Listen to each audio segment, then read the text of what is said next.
Good morning, viewers, and it's your second market review edition for the week. We continue our conversations around the financial market and economy. But today, we want to take a look at the decisions approved by President Muhammadu Buhari around the Presidential Task Force on the COVID-19, the Phase 5 easing of the lockdown, and some measures have been taken, implications on the economy and even the markets. We'll have this conversation with my co-anchor and CEO of Frontier Africa Reports, joining us virtually, Mr. Bosun Omofaye. Mr. Bosun, a good morning to you. Good morning. Thank you very much. And I think we're all happy that the more doors are open. It's been a very heavier vehicular traffic this morning. Wow. Yeah. Vicinity as early as the folks are just rushing out back to business. So Yeah. I think we're back to the days of the heavier gridlock on Lagos Road. So welcome everyone. Yeah, welcome to everyone. And you know, information, communication, clarity is always very important on developments like this, which we will monitor because we'll look at some of those aspects. For example, you've been talking about this, the aviation industry globally has been hard hit by the pandemic. The International Air Travelers Association projected over $200 billion will be lost in 2020 as a result of the pandemic effect. And now we are seeing that, yes, as most likely from June 21st, the airspace will be open, but the aviation minister, Senator Hedi Sirika, made a statement around the fact that all necessary checks will be carried out on cargo and airplanes, safety, maintenance, and all those routine checks will be carried out to assess the opening of domestic flights. So what are your thoughts on this and the impact it will have on the aviation industry, which has been hard hit by these lockdowns and pandemic? Okay, I appreciate that. Speaking specifically to aviation, I'll tell you where my worries are. Yeah. And perhaps this is less with those aircraft. They've been parked for so long.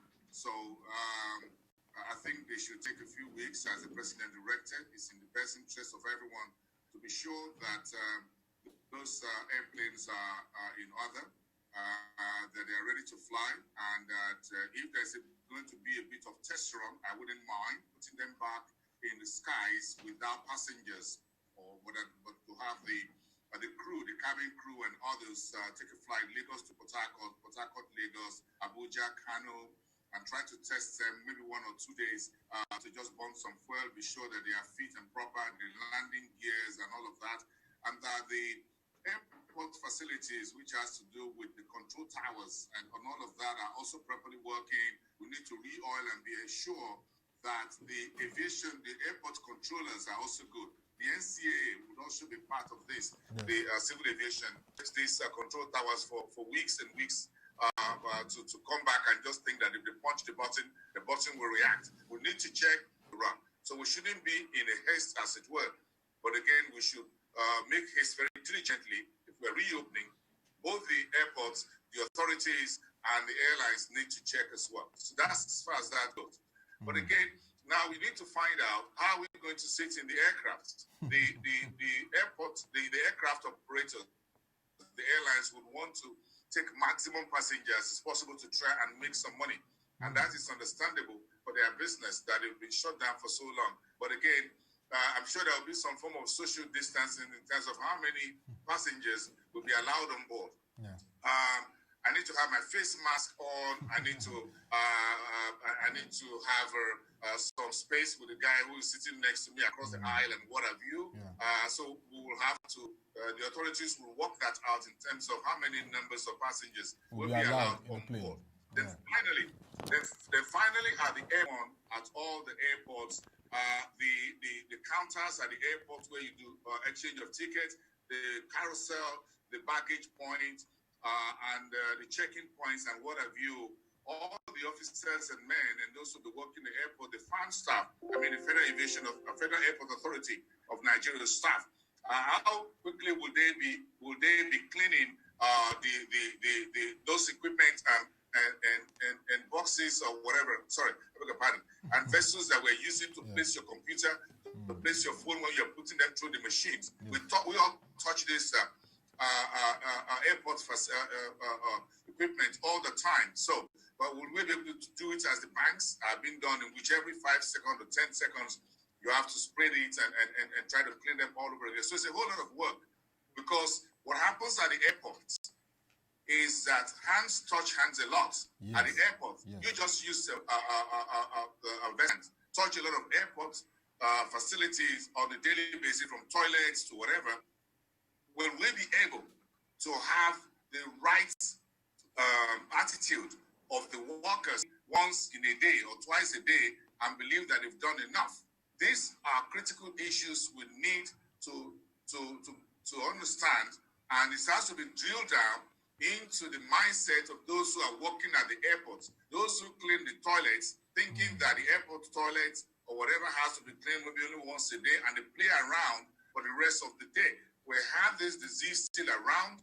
Folks need to be very careful. If not, airport workers themselves will contact this disease. They will take it home to their families and friends and everybody else.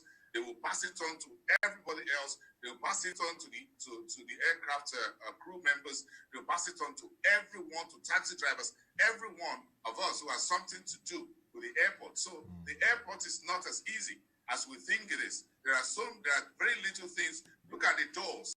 Yeah. As you enter a local airport, for example, all the doors are handled almost every second as you go in. Yes. So we need to be very careful here.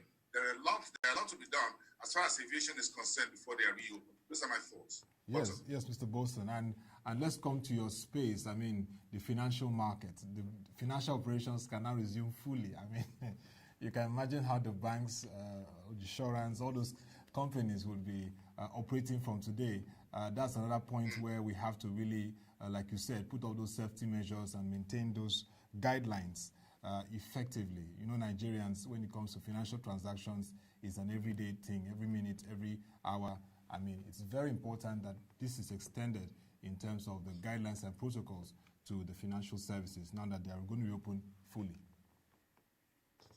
Yes, if you look at the banks, maybe insurance, the stock exchange, and the rest, which have very little direct interface with customers and all of that. But with the banking halls, I'm sure there will be a lot of pressure from today, perhaps for the first 1 week, as folks try to resolve a number of issues that are backlogged as it were.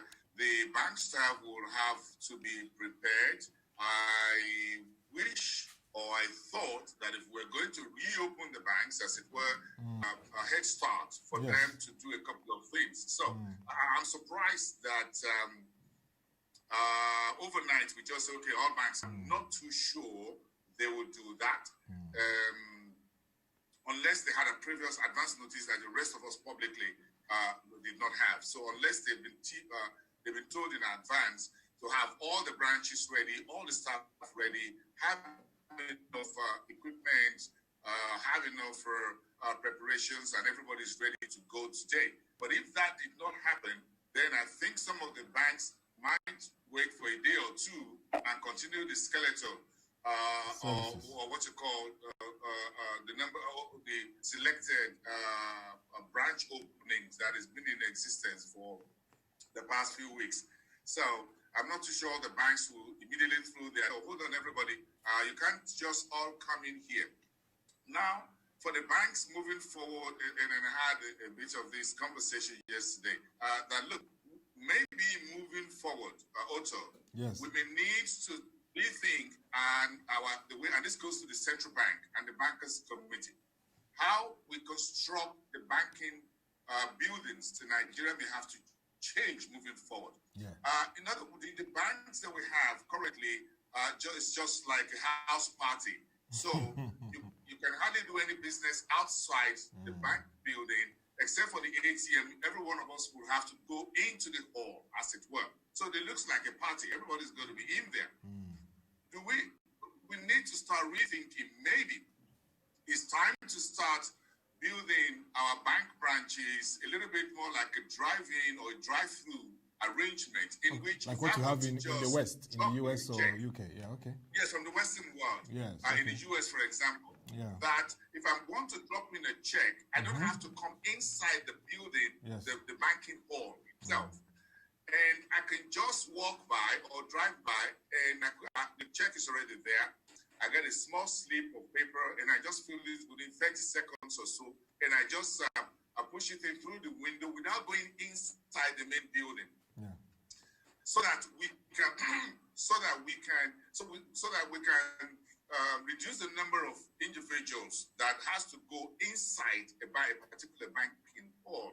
If it's not really necessary for you to go inside a banking hall, for example, if you're picking up about 2,000 naira or 5,000 naira, or just to lodge a very small complaint, why do you need to go inside a banking hall? Can you just speak through the window? You get a form to fill. It's done within a minute. You push it back in. I will get back to you. You have a number to call or check your email or your SMS. Once we do it, we will revert to you. This is your number, digitally and electronically done. Then you don't need to go inside the banking hall. If you take a look at our banking hall now, everybody's hanging around. So, and everybody's just trying to do something, which is very important to his or her life, no matter how small it is. So it could be 5,000, 3,000, 1,000 naira transaction, but every customer counts and matters when it comes to banking. But again, I think we need to start rebuilding our structures for banks a bit more like a post office, kind of, in which you can access banking services without necessarily walking into the building. Yes, yeah. I mean, I agree with you. That drive-in is a very good idea, and it was even effective for the Western economies during this pandemic phase. People were able to do drive-ins and they were able to carry out the operation seamlessly. Yes. Yeah, because everybody, if you look at the crowd that we've seen over the last few weeks and what will continue from today, we cannot continue to have everybody come inside the banking hall. Yes. We may have to find a way to put a bit of a window around the building or whatever, and say, if you're coming in to just do this, could you just close to this window one? That's what you do at the embassies when you're doing for visa interview. Just if you're going to window, so just drop it there. You don't need to come in. Thank you very much. We'll get back to you. It's as simple as that. Next person. So you can reduce the volume of people that we have in the banking halls. Yeah. But if you go to certain banking halls, some folks are just lying around the wall. Everybody's trying to find a way to do something. A lot of that are not really necessary. So I think we need to start reconstructing our bank premises. I mean, the branches, the outlets across Nigeria. That's my thought from yesterday. We're looking at the whole chaotic atmosphere and what have you.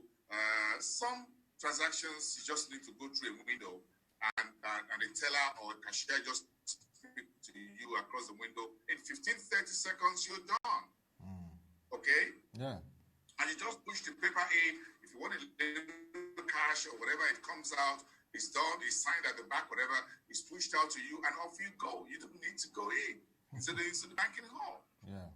I mean, you're making a very clear sense in terms of innovation, and I think, like you said, the Bankers Committee and the central bank, they will need to look at the architecture around bank buildings, as we even also follow the digital platform. So it's very important that we build a drive-in. Digital platform, but we're still running an informal economy.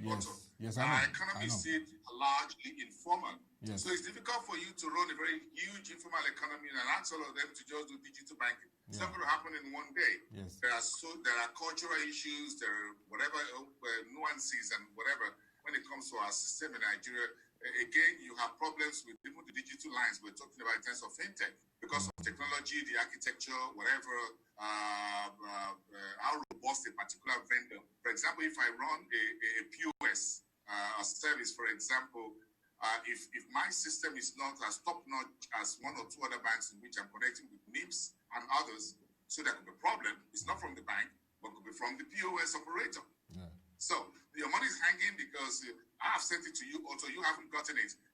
But the problem might not really be necessarily be with the banks on both sides. It could be one of the operators within the value chain. So we need to also upgrade the infrastructure here. I heard a few complaints. Some folks were they were trying to do online transactions, and of course their PIN numbers were wrongly imputed and they were locked out. So they went to this branch yesterday. They will make a lot of noise because they can't access their account. You said they should go online. Yes, they've gone online, but their account has been locked down because of a wrong pin into it. So the only way where you can resolve it is 20, 30 minutes, and they need that transaction or that money. Hold on, they're going to go straight to the next branch and start making noise. So we have a very good opportunity at this point to take a second look at the entire architecture and infrastructure within our banking system and raise the game, because we never can tell when we have the next problem on our hands that will require that we test the system that we have in place.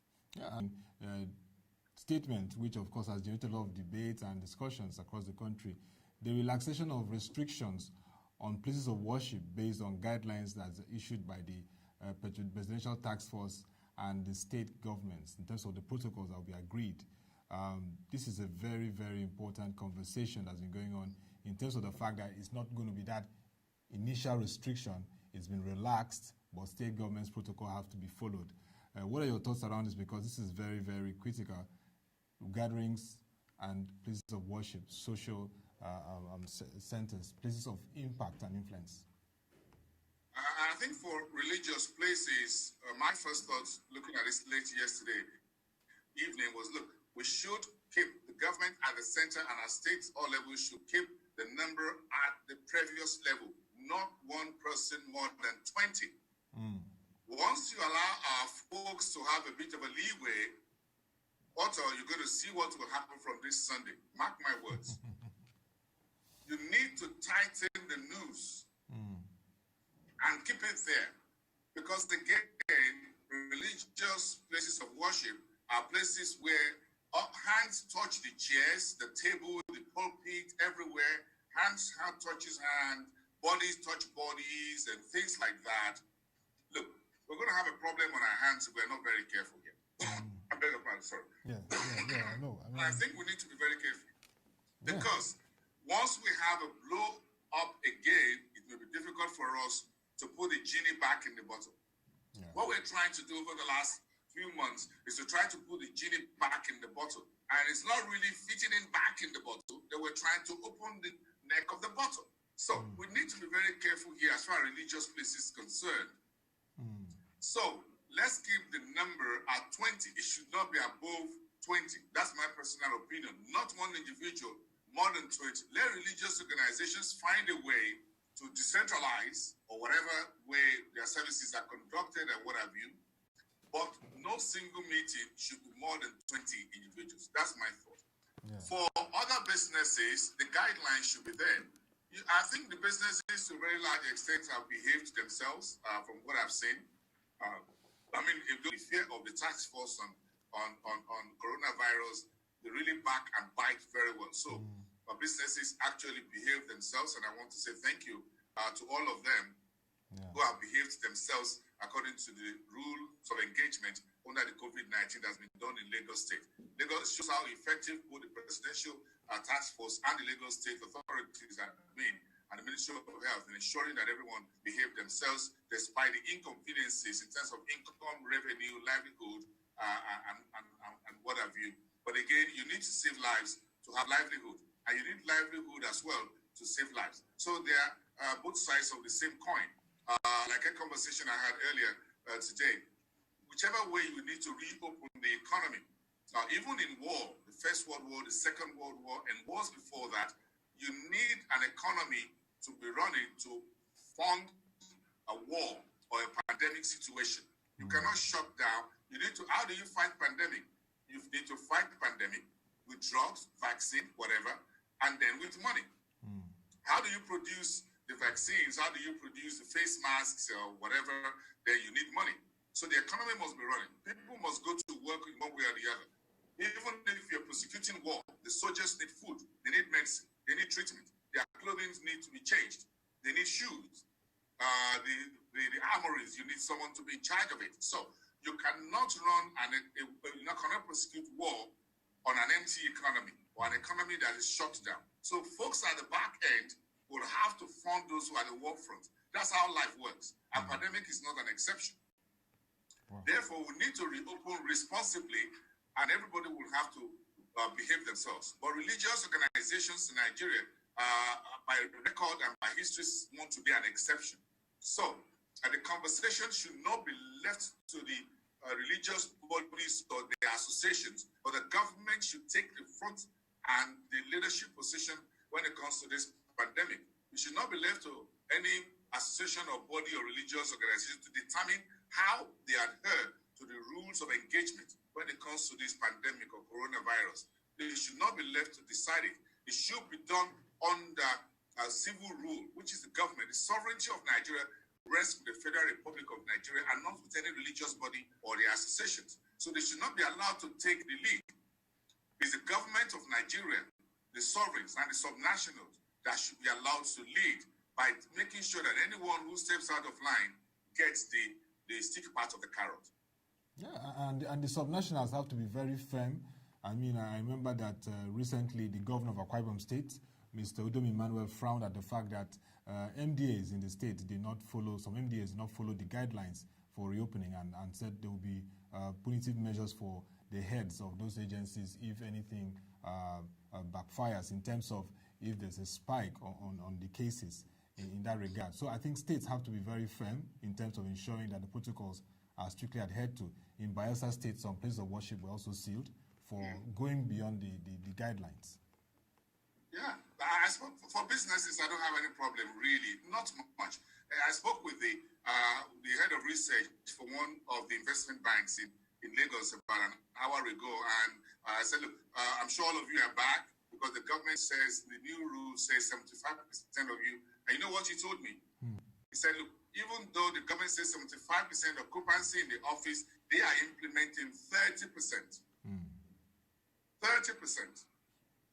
Now, I'm sure you heard that. You heard me right. So they're doing just about 40% of the approved guideline by the government. How I wish that the religious organizations would do the same. So the government says 20 people can be allowed to gather together for religious worship. Why don't we have religious organizations do 10 people instead of 20 or 15? And adding that extra measure of compliance and making sure everyone is safe and show that they are responsible. So if corporate bodies are responsible, and this individual told me, he said, look, bossing, we're just doing 30% in the office, we're not even doing 75.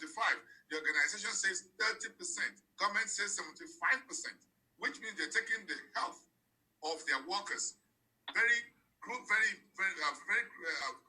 heart. They worry and they care about their people. So the question is, do religious bodies in Nigeria really care about their members, about their congregation? That will remain to be seen. And from tomorrow, we will see, and from this weekend, we'll see whether they really have the love and genuine care of their members at heart, like business organizations. If that doesn't happen, if the government says 220, and you see people doing 50 or 100, then we really know that we need to close those doors and those windows again. What are your conversations like with folks in the logistics space? The ban on interstate travel is still there, but the government says essential goods, agri-produce will still be allowed to move through. Are they having that ease in terms of movement of essential goods and materials and the supply chain? How is it faring in this period? Over the last weekend, we were trying to what I gathered over the last weekend was that the interstate movement of goods and services continue. Because there was a particular case of a young girl of about 12 who absconded from home, and we kept looking for her, and then went to certain bus stops intrastate because there were fears that she was going to leave Lagos for somewhere in the southwest.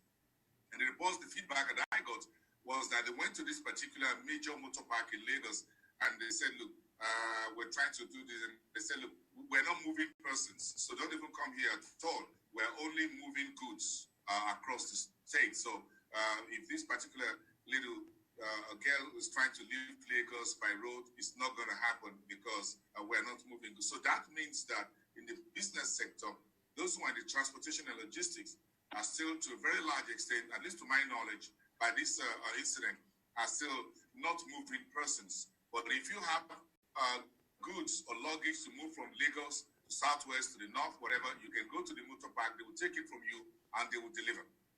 So as far as logistics is concerned, that is on that side. Because once you start moving persons, we need to be careful. How we're going to get this done, I wish I have the answer. Because if you loading a particular vehicle to go from here to Kafanshan, to Kogi State, to Oshu State, to Kano, Kaduna, you can't tell a 12-seater bus to load only 6 individuals for that journey. What will happen is that the cost of transportation will go through the roof. Okay, so if you're charging 3,000 naira, for example, from Lagos to Akure in Ondo State, for example, for a 12 or 14-seater bus, and you say you can go with only 6 or 8. What will happen is that cost of transportation will go to 5,000, 6,000 naira. Because look, the fuel that vehicle will use will not diminish by any chance. It's going to use the same engine oil, is going to use the same petrol or diesel. So the cost of running those vehicles for transportation into the state will not go down. But of course, we're happy that the PPPRA says the price of petrol at the pump has gone down a little bit. Then we're going to start having what you call a monthly adjustment of pump prices. I love that.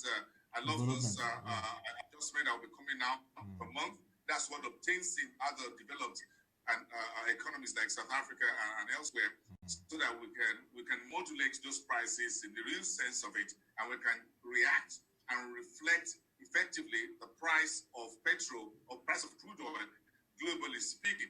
But again, we still have a lot of work to do with our own refineries. That's a story for another day. Yeah. If we have functional refineries by now, price of petrol, when we had crude oil at $10, $5, $0 per barrel, should be close to about 15 naira per liter.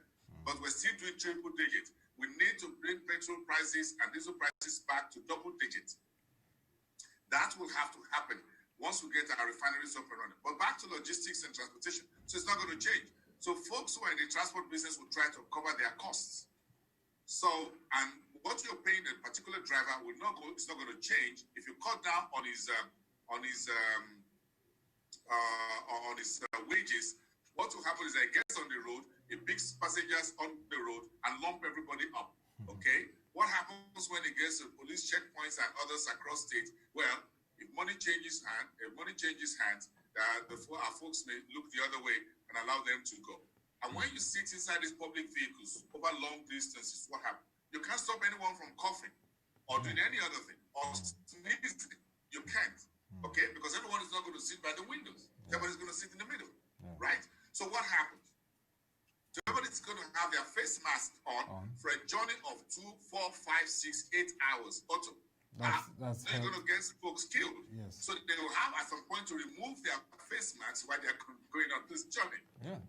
Therefore, what happens? So and they're going to start touching the doors, touching the seats in front of them and things like that. So Bosin gets off the bus or the vehicle. About 2 other guys came in. You don't know where they're coming from. They touch where Bosin had sat down. They touch where I had sat down and everything. Then they got another 2-3 miles. Some folks dropped off. Someone else came in. He started touching it all over again. Will the driver be cleaning all these surfaces or the chairs every hour or every minute on the way while the vehicle is going on for an 8-hour journey? It's totally impossible. So maybe he does it once before he leaves the motor park, and maybe again when he gets to his destination. So there's a problem here in the middle. So there's a bit of a wisdom here that the government is trying to say, can we hold on with the land transportation? Remember Ebola.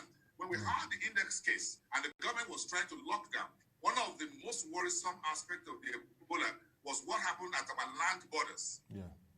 If we have had the index case with Ebola through the Benin, Seme or Itiroko border or Sangota, whatever, we all imagine what would have happened to Nigeria. But we were fortunate that it came through the airport. So once you open up inland transportation system, then you are talking about dozens of millions of people every day, because this is a huge informal economy. Also, people will have to move. Yes. And that is the truth. People have to go to the market. They need to go see their siblings. Some folks have their their children have given birth to babies, they haven't seen them because they can't travel. Folks will move. You'll be shocked what will happen. And are we sure that when we start mixing in hundreds of thousands every day, are we going to be able to put everybody under check? At every motor parks, for example, Ojota motor park, go to Ido, for example. How many police would you send there to check who's wearing face masks and who has sanitized his hands? It's very difficult. It's going to be extremely difficult. It's total no. So I'm sure the authorities between the Ministry of Health, the NCDC, and the federal government, Ministry of Health, I'm sure they're trying to wrap their heads around how to handle things. And perhaps opening up the formal part of the economy first, okay? Which is banks and offices and maybe churches and mosques, will give them an idea of how to handle the land transportation business sector in Nigeria. So, and that is where the biggest concern of the government is. I can smell that because an office would normally, because it's a corporate entity, doesn't want to get shut down by the government. You know the consequences if when your name goes out and things like that. The folks who work there, like you and I, wearing some nice shirts and some whatever tie, will complain to the authorities. But when it goes to the Okari market, it goes to the markets in Lokoja, in Bodija, and the rest of them in Kano, becomes a totally different issue. So the problem now is with our informal economy. So I'll round up this particular your question with the comment from the Statistician General. Yes, Dr. Yenikale. Yeah. At the Ogbeni Raouf Aregbesole's colloquium on Saturday. Which you graciously moderated. When he said, and in his presentation, he says, look, we need to consider the size of our population, how that is linked to our informal economy. We need to formalize more of our informal economy. Once our informal economy keeps expanding, we have a big problem in terms of healthcare, primary healthcare, with basic primary education, every primary sanitation, primary feeding, and whatever. That is why we're spending so much on school feeding program, because majority of those who have kids in these public schools are poor. So the parents are poor, the kids are poor. So it becomes generational in nature. One of the ways for us to curb this is to try and look at our population once again and formalize a bigger portion of our informal economy. As long as you have huge informal economy, you're going to have a problem with your infrastructure. The number of vehicles and trucks on Nigerian roads on a daily basis, 365 days a year. Public holidays with no exception. Sunday is not exempted. Is humongous. If you look at the numbers, which means that we are moving around like ants all the time, soldier ants. We're an enterprising set of people. We're entrepreneurial in spirit. We love ourselves. Folks who travel all the way from here by road to go to hundreds of miles away for religious services. Some people go to Ryoke. Some other people go to whatever to do some worship. We love it. That is who we are. Now, once you have these same people, set of people, millions moving around on a daily basis, then when you have a pandemic or a virus like this on your hands, you have a big problem on how to contain it. How to keep these people sitting in one place becomes difficult because people's life for years and decades depends on moving every day from one location to the other. I mean, because we look and feel. Yeah. Also, how do you deliver a newborn baby and your mother-in-law or your mom coming to? How do you feel until mama comes, for example? So let's go local here. Until mama comes and carry your baby, you don't believe that something has happened. As that baby hasn't received the blessing of the elders. So let's be honest with ourselves. We need to find a way. So that is who we are. So transportation is involved, right? Logistics is involved. In our culture, in our religious nuances and tendencies and all of that. So we can't run away from that. But one of the things we can do as a government is to improve on our infrastructure so that the roads are better, so it becomes faster to people. We also need to look at the aviation sector, that the cost of air travel within Nigeria it does not remain prohibitive to the average man. So if your mom is coming from Akwa Ibom, for example, to Lagos Auto for the christening of your new baby, instead of traveling 12, 14 hours by road, which is dangerous and whatever, she could just take a flight, a return ticket. Right? Yes. So we need to look at our commercial aviation again, and then railways, for example, and railways as well, so that we reduce land transportation for the common man. Okay, so that we don't keep putting the common man's life in danger all the time. Yeah, Mr. Wilson, you have a point there. The other day, and the other man talked about an investor and his wife who went to Ibadan to attend an AGM on the way back to Lagos to take a flight. The husband and wife died on Lagos Ibadan Expressway because they just went for an AGM in Ibadan. And just imagine. Yeah, I mean, these are thoughts that we'll have to take into consideration, and the next 28 days will be very critical. 2nd to 29th of June is this phase of the easing of the lockdown, and let's hope that all these measures are taken and protocols adhered to, so that we can really move to that phase of fully reopening the economy. Thank you very much, Mr. Bosun Omofaye, co-anchor and CEO of Front Africa Reports. We'll do this again tomorrow. It was nice having that conversation around the decisions by the federal government to the Presidential Task Force on COVID-19, the new protocols and guidelines and easing measures that has been announced, which the state governments will play a critical role. We'll be monitoring these developments, and we hope that Nigerians will adhere to them, and the government will create enablers to ensure that this moves seamlessly. That will be all for this conversation. Join our website, www.prochange.com, to watch our videos, read our news reports and analysis. Till we come your way again, thank you for watching. Have a nice day and stay safe.